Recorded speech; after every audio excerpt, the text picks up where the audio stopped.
오늘은 부활의 아침입니다. 금요일 예수님께서 십자가에 달려 죽으시고 주일 새벽, 바로 오늘 새벽 부활하셨습니다. 예수님은 부활의 첫 열매가 되십니다. 그리고 그 부활하신 예수님을 따라 우리도 부활하게 될 줄 믿습니다. 예수님의 부활은 십자가에서부터 시작됩니다. 십자가를 지고 골고다를 올라가셨고요. 십자가에서 죽으셨고, 그리고 그 사망의 그 권세를 이기시고 다시 살아나셨던 것이죠. 우리도 주님과 같이 십자가를 져야 합니다. 그리고 그 십자가를 통해 우리도 죽어야 합니다.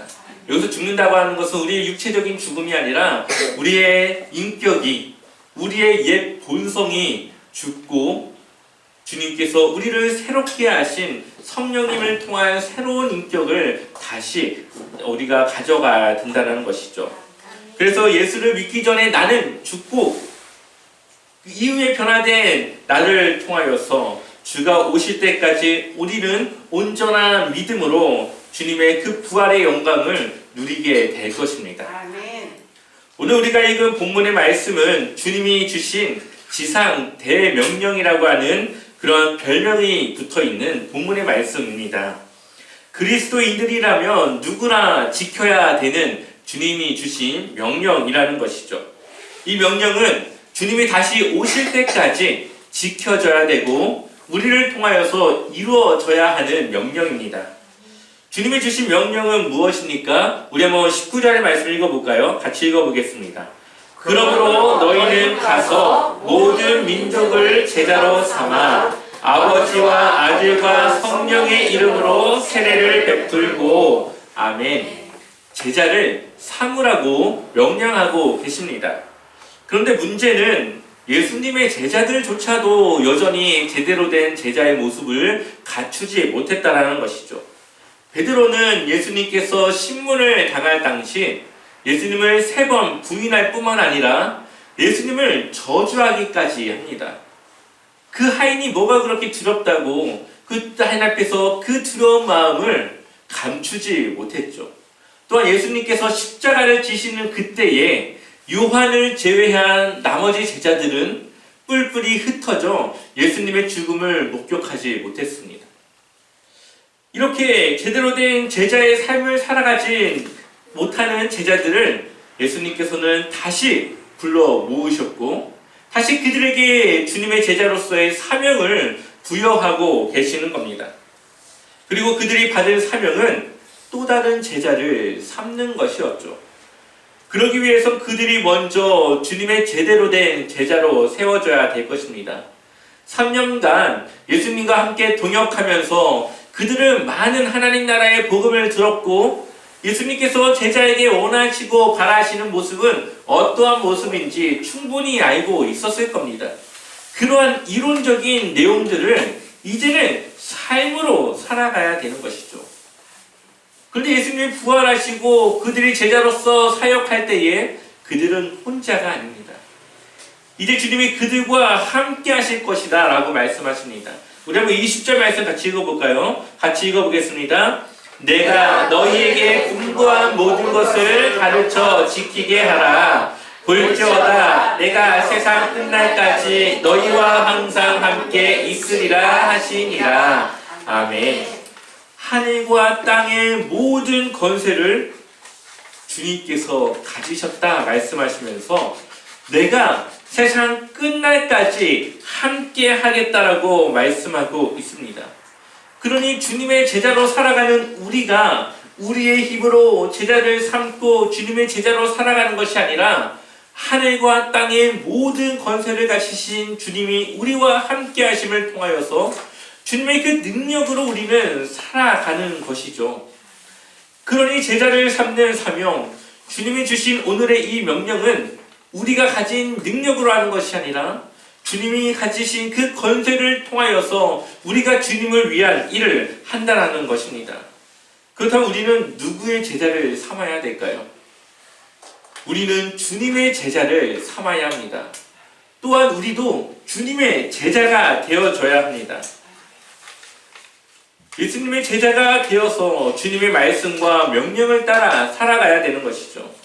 그런데 많은 그리스도인들이 보이지 않는 하나님은 신경 쓰지 않고 눈에 보이는 담임 목사를 두려워하거나 담임 목사의 눈치를 보는 그러한 올바른 신앙생활을 하지 못하는 신앙인들이 많이 있는 것을 보게 됩니다. 이것은 아주 잘못된 신앙의 모습이죠. 우리는 주님의 제자가 되어져야 합니다. 저 또한 주님의 제자가 되어 주님의 말씀을 전해야 되는 것이죠. 저의 생각과 저의 사상과 저의 가치관을 여러분들에게 전하는 것이 아닙니다. 하나님이 주신 말씀을 통해 하나님의 말씀을 여러분들에게 전하는 것이죠.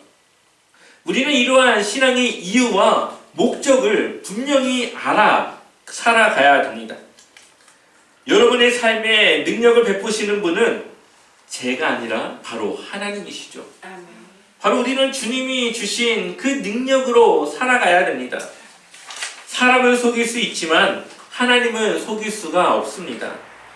사람들 앞에서는 신실한 그리스도인으로 살아가는 것 같이 사람들을 속일 수는 있지만 우리의 모든 것을 아시고 은밀히 우리의 모든 것을 보고 계시는 그 하나님을 우리는 속일 수가 없습니다.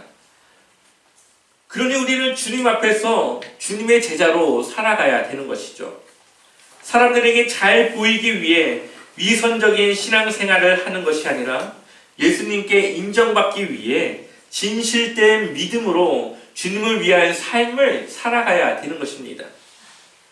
또한 어떤 사람들을 보면 교회를 자랑합니다. 물론 교회가 좋으니까 자랑할 수 있겠죠. 그런데 나는 어느 교회를 다닌다. 나는 어느 목사님 밑에서 말씀을 듣고 있다라는 그러한 자랑들을 할 때가 있습니다. 하지만 엄밀히 따지면 그 교회는 예배당이지 그 교회 자체가 교회인 건 아닙니다. 또한 어디 교회를 다니는 것이 중요한 것이 아니라 나는 어떠한 교회인가가 중요한 것이죠. 왜냐하면 그 교회는 그 성도들이 모여서 형성되는 교회고 그 성도들의 모습이 바로 그 교회 자체이기 때문이죠. 우리는 사람을 따라가는 것이 아니라 주님을 따라 살아가야 되는 제자입니다. 사람들이 제자와 선교회가 어떠한 교회냐고 묻는다면 이 건물을 보는 것이 아니라 그 교회를 다니고 있는 성도를 볼 것입니다. 그 성도가 어떠한 모습으로 살아가고 있는지, 그 교회를 다니는 성도들의 모습은 어떠한 모습인지, 그리고 사람들은 그 성도들을 보고 제자와 선교회는 이런 교회구나를 알게 되겠죠. 그러니 교회는 무엇입니까? 바로 우리입니다. 우리가 교회인 것이죠.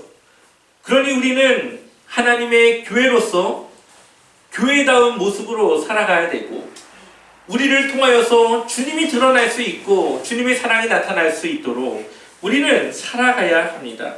그래서 사람들은 우리를 보고 교회가 어떠한 것인지를 이해하게 될 것이고 또한 우리를 통하여서 정말로 교회를 가면 어떠한 변화가 생기는지를 보게 될 수 있을 것입니다. 그러니 우리는 어딜 가더라도 함부로 살아서는 안 됩니다. 우리는 먼저 제자로서 또 다른 제자를 삼을 수 있도록 우리의 삶을 살아가야 되는 것이죠. 그렇다면 제자는 어떻게 살아가야 될까요? 제자의 삶은 어떤 삶이어야 될까요? 19절을 보니까 세례를 베풀고 20절을 보면 예수님이 분부한 모든 것을 가르칠 뿐만 아니라 지키게 하라고 말씀하고 있습니다. 이것은 예수님의 삶을 우리가 따라가는 삶을 살아가야 된다는 것을 전하고 있는 것이죠. 예수님이 사역을 시작하기 전에 무엇을 받으셨습니까? 세례를 받으셨죠. 그리고 예수님이 무엇을 전하셨습니까? 하나님의 말씀을 전하셨습니다. 전했을 뿐만 아니라 그것을 지키셨습니다. 그러니 우리도 예수님의 그 길을 따라 살아가는 제자로서 그와 같이 살아가야 된다는 것이죠. 주님이 하셨던 그 일들을 이제는 제자들에게 위임하셨습니다. 우리가 주님의 명령을 따라 주님을 대신할 제자로 세워진 것인 것이죠. 하지만 우리는 혼자 하는 것이 아닙니다. 우리 안에 성령님께서 우리와 함께 하실 것입니다. 성령님은 우리 모두와 함께 할 수 있는 분이십니다. 저하고도 함께 하시면서도 여러분들과도 함께 할 수 있는 분이시죠. 또한 우리와 함께 하실 뿐만 아니라 우리를 돕기 위해 하나님이 우리에게 보내주신 보혜사 성령님이라는 것입니다. 제자들이 함께 모여 기도할 때에 그들 안에 성령님이 임하였습니다. 그리고 그들은 밖으로 나아가 복음을 담대히 전하기 시작합니다. 이제 더 이상 베드로는 사람을 두려워하지 않는 담대한 신앙인의 제자로서 살아가는 것을 보게 됩니다. 우리 한번 사도행전 4장 8절의 말씀을 읽어보겠습니다. 함께 읽겠습니다. 이에 베드로가 성령이 충만하여 이르되 백성과 관리들과 장로들아. 아멘. 베드로가 어떠합니까? 지금 성령이 충만하죠. 그러니까 밖에 나아가서 백성들을 관리하는 관리들과 장로들에게 담대히 복음을 전하기 시작합니다. 이 관리들과 장로들이 누굽니까? 예수님을 못 박았던 자들이죠. 그렇다면 베드로는 자신이 복음을 전하다가 자신 또한 생명의 위협을 느낄 수 있고 자신 또한 그러한 모함과 오해 속에 십자가를 져야 될 상황에 처할 수 있다는 것도 베드로는 알고 있습니다. 근데 그가 지금 그들을 두려워하지 않습니다. 왜 그렇습니까? 성령이 충만하니까 무엇이 먼저인지 무엇이 중요한지를 그가 깨닫게 되는 것이죠. 이 관리들이 베드로와 요한을 불러 말합니다. 예수의 이름으로 아무것도 말하지 말고 아무것도 가르치지 말라라고 말합니다. 그러자 베드로와 요한이 대답합니다. 사도행전 4장 19절과 20절 함께 읽어볼까요? 베드로와 요한이 대답하여 이르되 하나님 앞에서 너희의 말을 듣는 것이 하나님의 말씀을 듣는 것보다 옳은가 판단하라. 우리는 보고 들은 것을 말하지 아니할 수 없다 하니. 아멘. 더 이상 그들은 세상 권력에 두려워하지 않습니다. 왜 그렇습니까? 하늘과 땅에 이제 모든 권세가 주님께 있기 때문에 그렇죠. 그러니 이 백성들을 관리하는 관리들과 장로들이 잠깐 동안 이 세상을 살아가는 잠깐 동안은 자신들에게 권력을 휘두르고 힘들게 할 수는 있겠지만 하나님의 가지신 그 권세와 권력은 우리의 죽음 이유를 주관하시는 권세라는 것이기 때문에 그렇죠. 그러니 이 베드로와 요한은 누구를 두려워할 것인가? 사람을 두려워할 것인가? 하나님을 두려워할 것인가? 이 두 가지의 결정 가운데 사람을 두려워하는 것이 아니라 하나님을 두려워해야 된다는 것을 이들은 알게 됩니다. 또한 이들은 보고 들은 것에 그 증인으로서 증인된 삶을 살아가는 것이 마땅하다 이야기하고 있는 것이죠. 그러니 베드로와 요한은 생명을 아끼지 않고 주님의 말씀과 명령을 따라 제자다운 제자의 삶으로 살아가고 있습니다. 그런데 요즘 교회들은 하나님을 두려워하지 않는 것 같다는 생각을 갖게 됩니다. 그 이유는 하나님 앞에서 정직하게 살아가는 것보다 세상 사람들 앞에서 정직하지 못한 그러한 부풀린 모습으로 살아가는 것이 더 많기 때문에 그렇습니다. 한 주 동안 매일매일 고난주간 묵상의 말씀을 올리기 위해서 유튜브를 접속하면서 한 목사님의 설교를 듣게 되었습니다. 그 목사님의 이야기를 들으니까 이 시대의 교회들에게 참으로 뼈를 때리는 듯한 아주 그러한 말씀들을 전했던 것을 보게 됩니다. 그 내용의 핵심은 교회는 정직해야 된다는 것이었습니다.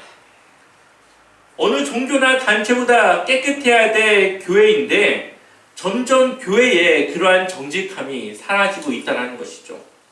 세 가지를 말씀하시는데 성도를 더 많게 보이기 위해서 성도의 수를 부풀리는 허수, 또한 기독교인이라고 하지만 그 주변에 어떠한 영향력도 보여주지 못하는 허세, 신앙과 삶이 일치되어지지 않는 교회의 성도다운 모습을 잃어버린 허상의 그러한 세 가지의 모습을 이야기를 하셨습니다. 이러한 모습은 예수님이 질책하던 당시 종교 지도자와 같습니다. 예수님 당시 서기관과 율법사들은 말씀을 아주 잘 알 뿐만 아니라 그 말씀을 백성들에게 가르쳐서 그 말씀을 따라 살아가게 해야 되는 그러한 선생들이었습니다. 그런데 예수님은 그들을 향하여서 제자라고 말하지 않습니다. 왜 그렇습니까? 그들이 그 말씀을 따라 살지 않기 때문에 그렇습니다. 그래서 그들의 누룩을 조심해야 되고 위선, 즉 외식하는 자들에 대해서 책망하시는 것을 보게 됩니다.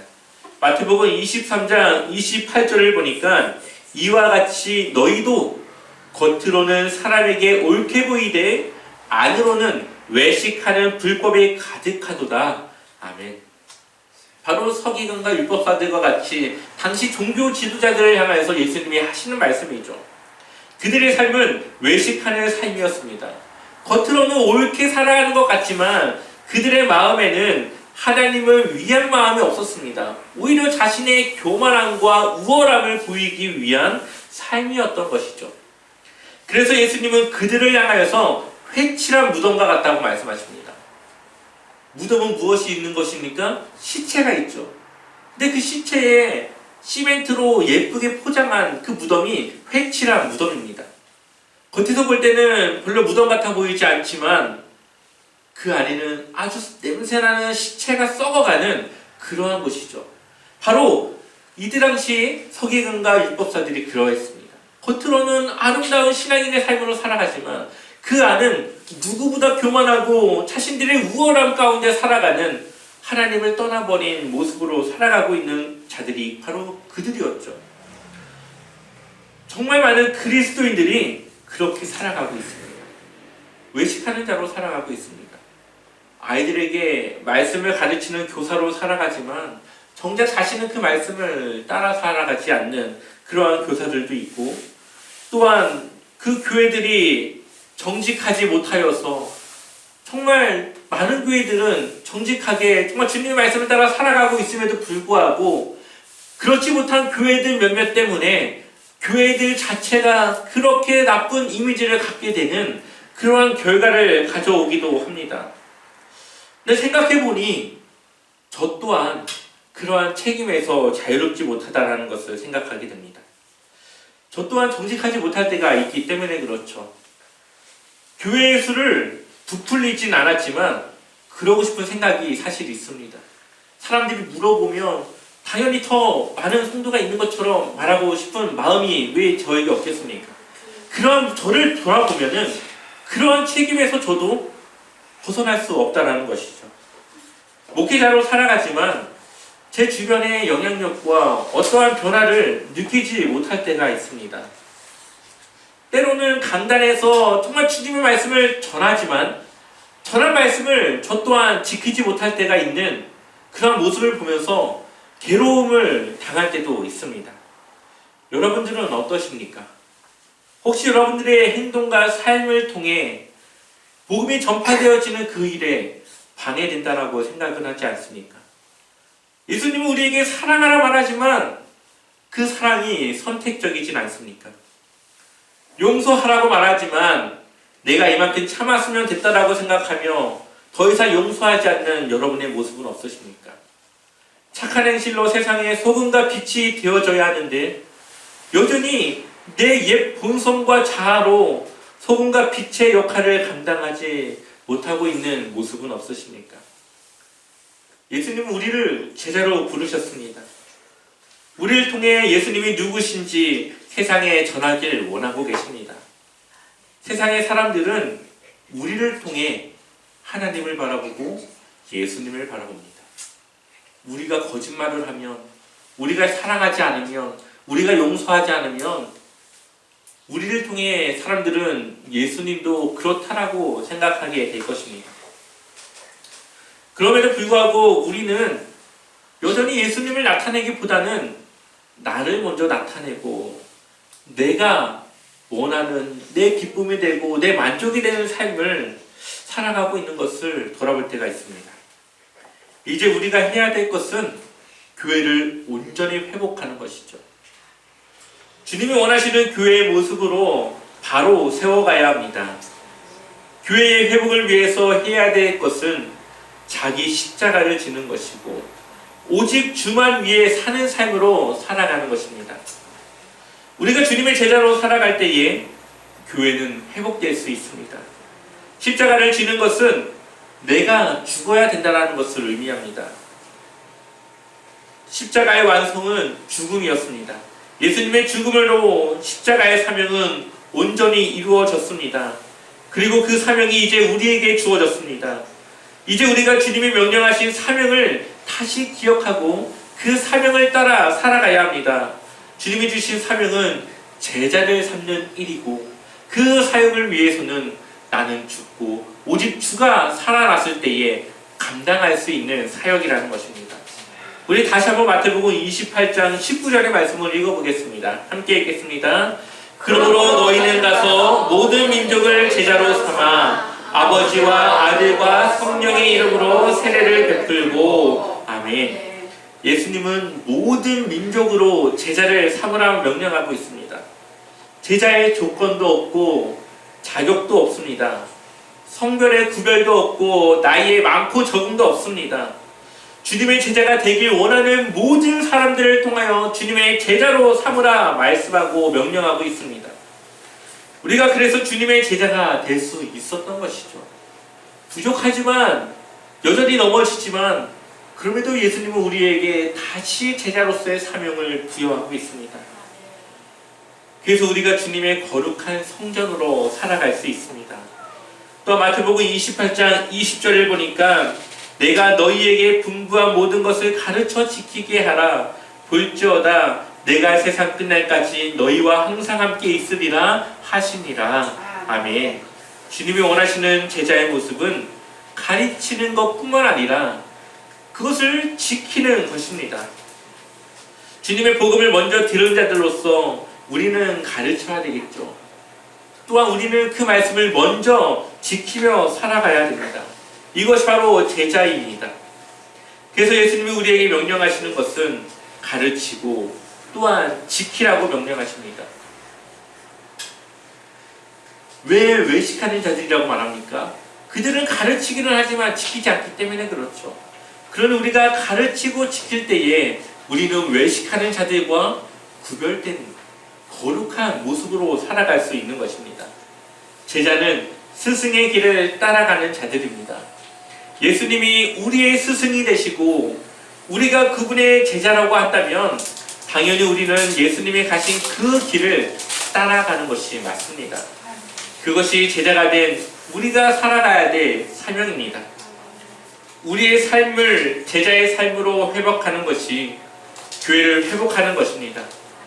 우리가 교회에 있고 그러니 우리가 주님의 제자로 살아갈 때에 교회는 회복될 수 있고 주님이 살아계신 거룩한 교회로 세워질 수 있습니다. 주님의 부활을 우리가 기억해야 합니다. 이제 주님을 믿는 제자의 삶을 살아가는 우리에게 부활의 영광을 경험할 때가 올 것이기 때문이죠. 그때까지 우리는 주님의 제자로 온전한 교회로 세워져 가야 되고 나아가야 합니다. 우리와 함께 하시는 주님을 기억하시고 주님을 전하시며 살아가는 주님의 제자가 되시길 축원합니다.